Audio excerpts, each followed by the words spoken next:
One of the things that, as a sketcher, you should keep your colors up to, scratch. Keep the paint fresh and moist by squeezing in paint, regularly. I'm really lazy when it comes to this, but I'm going to talk about the colors I use at the moment. There are 24 colors. On the left hand side, it will be my opaque, namely, they are all Daniel Smith, by the way, except for one color which I have from Holbein. It's a legacy color that is slightly fugitive. I don't really recommend it. It's Opera from Holbein, but I kept it because I really loved the hue, the color that basically is wonderful for flowers and so on. It's slightly opaque. All right, so from the left, by the way, I'll leave a list of these colors in the description below if you are interested, so that you know the colors I'm using. They are Cadmium Yellow, Cadmium Orange, Opera, Holbein, Lemon Yellow, New Gamboge, and Cadmium Scarlet, I believe. And then Quinacridone Rose, Permanent Alizarin Crimson, Perlin Maroon, Cobalt, French Ultramarine, and Cerulean Blue. I have Green Gold, Phthalo Green, Viridian, Quinacridone Gold, Burnt Sienna, Quinacridone Burnt Orange, Naples Yellow, Carbazole Violet, Moonglow, Cobalt Teal, and then I have Lunar Black, and finally Neutral Tint. Those are the colors I'm using these days, and I've just given it a fresh coat, fresh squeeze from the tube. Let's go. This sketch is taken from a photograph I took of my breakfast after my executive health screening at Gleneagles Hospital. I went through a series of tests, including X-ray and so on and so forth, and then I was served this meager-looking breakfast. I had to fast the night before, so obviously the breakfast was not sufficient to fill my growling tummy, if you like. But anyway, I left here. I'll leave a link to the photograph so you can also sketch it if you like, or I rather you take your own photograph of your own breakfast and sketch that. But one of the things I want to say is that when I'm drawing from even photograph or from life, I find it very therapeutic. It's very interesting that my mind wanders to lines and shapes and so on, and some worries just fall to the background. I think one of the things I enjoy really is drawing, and when you are drawing, your hands connected to your brain's connected to interpretation that's going on, some imagination that's happening. When you're abstracting what you see into shapes and lines and so on, it's incredibly satisfying in some ways as the process. So there's really no need to rush. I guess when you're drawing, you just enjoy the process and really just be in the moment, and the activity will displace whatever negative thoughts and so on. That's why I think people find it, it has an ability to push away depression, push away negativity. It's a very positive, creative act. Anyway, you're just playing, right? You're playing with lines and shapes, and you're playing with some ideas of things in your head, and you're laying it down on a piece of paper.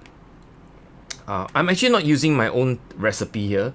Usually I'll just look at the broad shape, get the ratio and get the shape right. Here I'm actually putting down little details here and there just to, it's such a small sketch in some ways.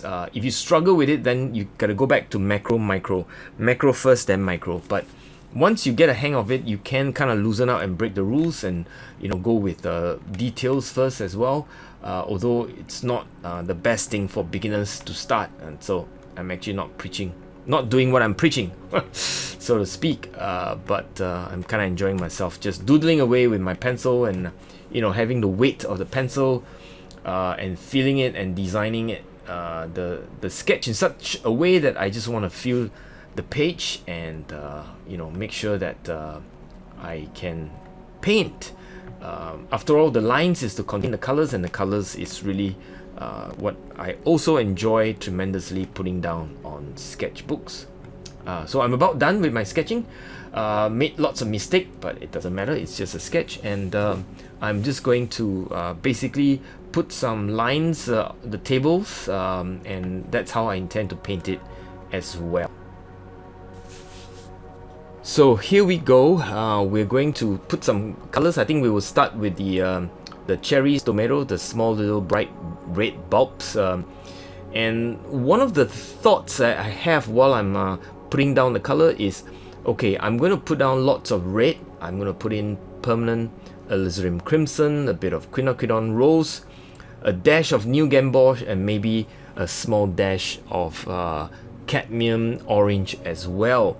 And all the time I'm going to leave a bit of highlights.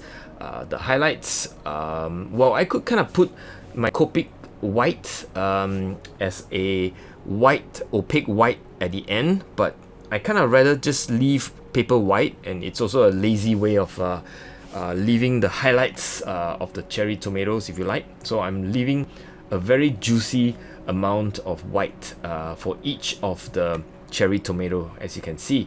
And that allows me then to avoid using the opaque white. Many beginners, feel that they should just use one color for each shape.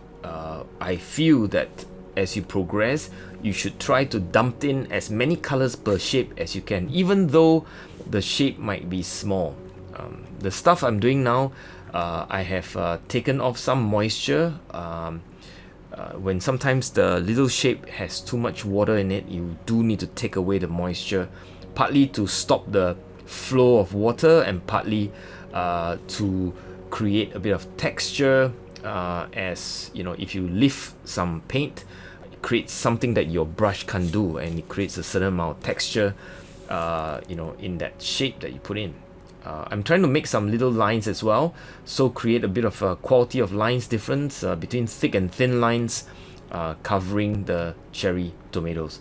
I also drop in a little bit of French Ultramarine for the shadows, just to give it even more contrast, if you like, between the shaded part of the the cherry tomatoes and the lighter part of it. So the contrast is quite great if you look at it, from dark to light, so to speak. Then I move on to the greens. Again, I'm thinking green, brown, brown, green, right? So it's green gold, it's burnt sienna, it's green quinacridone gold, a bit of phthalo green blue shade, a bit of lemon yellow thrown in as well. So between those 3, 4, 5 colors, I create a variety of green, a variety of brownish green, dab of phthalo green. Now it's a bit ghastly if you throw in the phthalo green in there. So I kind of warm it up with a bit of burnt sienna, a bit of Carbazole Violet, with a bit of the original green colors that I've mixed, and that small drops of green gets put in.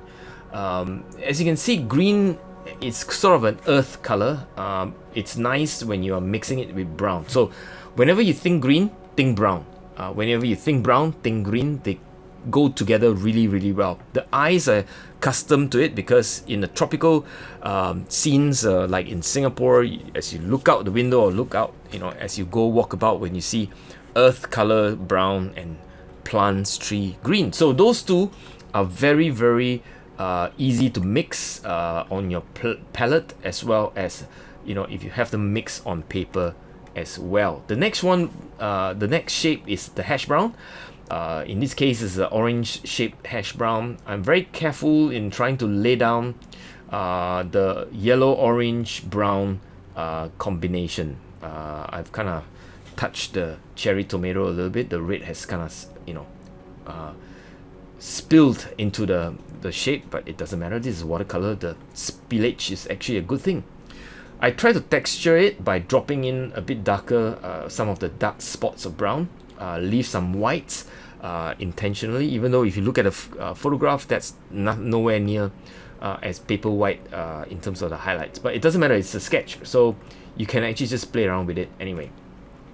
Next would be the Omelette. I'm thinking in terms of shadow yellow and non-shadowed yellow, so there is two parts. With the shadowed yellow, I drop in a tiny bit of the dirty colors that I have pre-mixed, and that becomes a dirty yellow, if you like, and that goes into the shadowed part of the Omelette. And intentionally, I'm dropping it in dots, if you like. In the dots is just creating the texture of the Omelette, and I'm leaving space for a lot of the fresh, undisturbed, straight from a tube hue of the lemon yellow in a little while, as you can see, to create the idea that some parts of the omelettes are in shadow and some parts of the omelettes are not. I've also dropped in a bit of a darker brown by dropping in a bit of the purple color Carbazole Violet that I have on my palette. The next part is they are the mushrooms. I have a whole bunch of mushroom, as you can see in the photograph. In some ways, again, I'm not doing what I preach. That is, I'm telling people to kind of, use very, very wet shapes. But I'm actually drawing with my, brushed. For beginners, that's actually a very bad practice. But, it's sometimes nice to be able to draw with a brush, isn't it? I mean, brush is meant to draw and paint. In this case, I'm actually drawing with it, and I'm also dropping some of the dark brown to the shadow part of the greens as well. Anyway, let me continue to comment on some of the greens background, and I did not put the shadow first. As you know, shadow first is kind of like a recipe you can use, but in this case, I did not go with shadow first. I think it will be a shadow last sketch. The problem with that is that you need a lot of patience, because you do need to wait for your sketch to dry before you can actually put in the shadow. Otherwise, your sketch gets muddy and you're not layering the watercolor properly. So, since I've decided at this point that I'll be doing the shadow last, I am going to have to exercise lots of patience, wait for the sketch to dry, and maybe even put it aside for like 20 minutes, go have coffee, do something, then come back. For the mushroom, I'm doing little shape of browns. Those browns are basically the same combination, and I like to think of my brown with purple mixed. If you think about it, brown is actually dirty yellow, purple is its opposite or complementary. So together they make sort of a grayish, in between. And as I am sketching the mushroom, I'm just putting in brown, the violet color or purple if you like, and then that sort of give it the shape and the form of. As I progress, as you can see, I now need to go back and put a bit more form or shadows on some of the omelette, and that's really just the intent, creating form with the sketch. Creating form is nothing but just value and putting in gradation, symbolizing how shapes are, in natural world, three-dimensional, but on the sketch, of course, it lives on a two-dimensional page. A bit of purple to symbolize the shadows, the indentation of the plate. I will ignore the rest of the shadow. I'm just going to give it simple form, just to create the sense of depth, if you like. I'm going to go in with the same color, shadow color, to create a bit of the backdrop to the plate. When you put in the negative shape as in like the shape behind the circular plate, you will find that it makes the plate pop as if it is in front of something. Negative shapes are very important. It is a way of seeing the world, seeing things through seeing its opposite, or its complementary, if you like. Alright, so I'm just dropping in opposite colors, new Gamboge with the purple, and I'm dropping in by splattering to create texture and to create interest. Some people just hate this because it dirty their sketch, but I love dirtying my sketch because that's how, well, the world is kind of dirty. You know, if you walk around the natural world, it's full of mud and it's full of earth. It's dirty, but it's beautiful. So the aesthetically pleasing, if you like, and that's, you know, I actually enjoy doing it too, splatting. Is that you do need to exercise a lot of patience. So sometimes while waiting for the paint to dry, I will put my name, I'll put the date, and you know, just to wait a little bit. And sometimes I go get a cup of coffee. Sometimes I put in a bit more texture, a bit more lines, and, you know, observing and so on. Anyway, I'm back to putting in the fresh, straight off the tube sort of yellow to create the sunshine part of the omelette. In contrast with the shadow part, hopefully the eyes can see shadow and see light. You know, the various parts of omelette, and that should make it pop. Putting in a bit more shadow, a little bit more three-dimensional form for various shapes, doing touch up if you like, and the tomato ketchup color as well. Again, remember, when you're putting a single shape and you think it's single color, don't be shy. Just put in 2 or 3, even 4 variety of the same color but different hue. Of course, there's slightly slight variety. Or you can kind of mix another color into it and pre-mix it on the palette and then transfer it. Or like me, just dump it straight into the shape while it's wet. So it's wet on wet to some extent. Hopefully not too wet, because if it's too wet, it flows and then it kind of muddle up your intention of letting the eye see the various colors on the page. Well, I'm playing at this point. I'm playing with texture, splattering, trying to loosen up some of the edges to make it more less hard edged. They're hard edged, but with some splatter, it looks a bit loose. And that's it. I think that's kind of all I intend to do. Not too much more. And then I go in to do some final shadows. Shadow last, if you like, and then I'm reading the photograph and I'm putting in where I think the shadow, the cast shadow, it's obvious because the shadows are mostly on the left. If you look at the omelette, most of the shadows falling to the left side of the omelette, and if you look at the various other shape, same thing, the shadows are to the left side of it. So I'm just putting it in a bit stronger, and at every go the shadow gets stronger. And you know, really is again very therapeutic activity here. It's observing and, you know, just putting it down, observe, putting it down, observe, putting it down. And the mix is a bit of a neutral tint with some of the original brown colors, and it's I try to avoid ghastly black, if you like.